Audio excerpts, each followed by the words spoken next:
अस्सलाम वालेकुम। आप देख रहे हैं पीए न्यूज HD और मैं हूं आपके होस्ट सादिया बतूल। शामिल करते हैं आज की अहम खबरें। गुजरांवाला से खबर शामिल करते हैं। पीए न्यूज के चेयरमैन गुजरांवाला महर सगीर से मुस्लिम लीग नून के मेंबर सूबाई असम्बली मॉनिटरिंग इंचार्ज DHQ अस्पताल नवाज चौहान ने साबिक वजीर आला पंजाब हमजा शहबाज से खसूसी मुलाकात की। हल्कों के मसाइल और तरक्याती कामों बारे तफसीली तबादला ख्याल किया।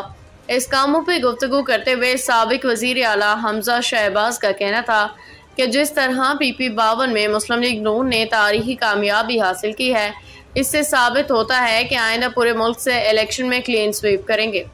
मियाँ बिरादरान की क़ियादत में मुल्क बहरानों से निकल के तरक्की और खुशहाली की मनाजिल तेज़ी से तय कर रहा है। अवाम को महंगाई समेत दीगर बहरानों से निजात दिलाना मिशन है।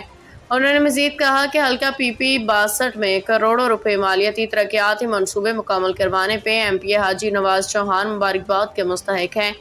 अवामी मसाइल का हल और अवाम को आसानियाँ फराहम करना ही मुस्लिम लीग नून का मंशूर है। इस मौका पे हाजी नवाज चौहान ने हल्का PP62 में वजीर आला मरियम नवाज साहिबा की ज़रिए क़यादत अवामी फलाही काम मुकम्मल होने और मुतअद्दिद तरक्याती मनसूबों पर जारी काम बारे तफसीली तबादला ख्याल किया। न्यूज स्टूडियो से अब तक के लिए इतना ही। मजीद खबरों और अपडेट्स के लिए देखते रहिए PA न्यूज HD।